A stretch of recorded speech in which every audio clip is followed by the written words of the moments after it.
I wanted to talk about community policing, and each of the communities obviously are a little bit different. I mean, Rockport, Essex, and Manchester are smaller communities, and Gloucester's a big city with lots of different issues. But how are you working on community policing? And Chief Connolly, I'll start with you. Well, so I'm new. So the first step in community policing is listening, and it's not the end of that. That's not something that ends. It continues on and on. The primary, when people talk about community policing, it means a lot of things to a lot of different people. And a lot of chiefs say, I do community policing. So what does it mean to you? So what it means to me is listening to the community. And every community has its own priorities. Now, we all have certain things we have to agree on, like there are felonies that need to be enforced.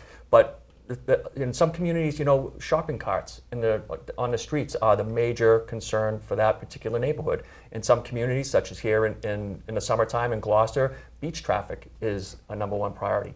It's not for the chief to come into a community and dictate what the department's going to focus on without any input from the community. In fact, when I leave here after this show, I'm going over to Lanesville to meet with the mayor, Jim Destino, and Val Gilman in a group to listen to what's going on in Lanesville and what are their priorities and how can we problem solve together.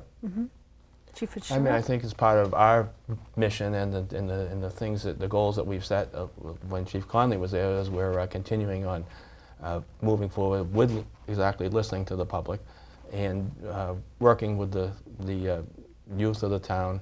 And one of the things that we're working on now, Chief Francis and I, is the SRO, which is School Resource Officer Program. Yes. And that's one of the things that hopefully will be up and running by late fall. Between the two departments and the school. So, I mean, and that is something that's being vetted out right now between the two towns, because we are a school district. We're in the same school district, and it's a valuable thing. I personally was a DARE officer back in, I believe I started as a DARE officer in 2000, and I tell this story all the time, and I'm sure people get bored with it, but I, to this day, will run into people that remember me as a DARE officer, and that's how they know me. And when it was announced that I was going to be the chief of police, and it was put on Facebook, I recall one of my former DARE students said on Facebook, "Oh my God, he's my DARE officer. He was my DARE officer. I love him."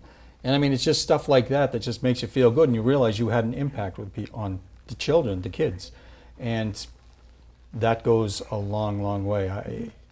It just reinforces how I feel about this career.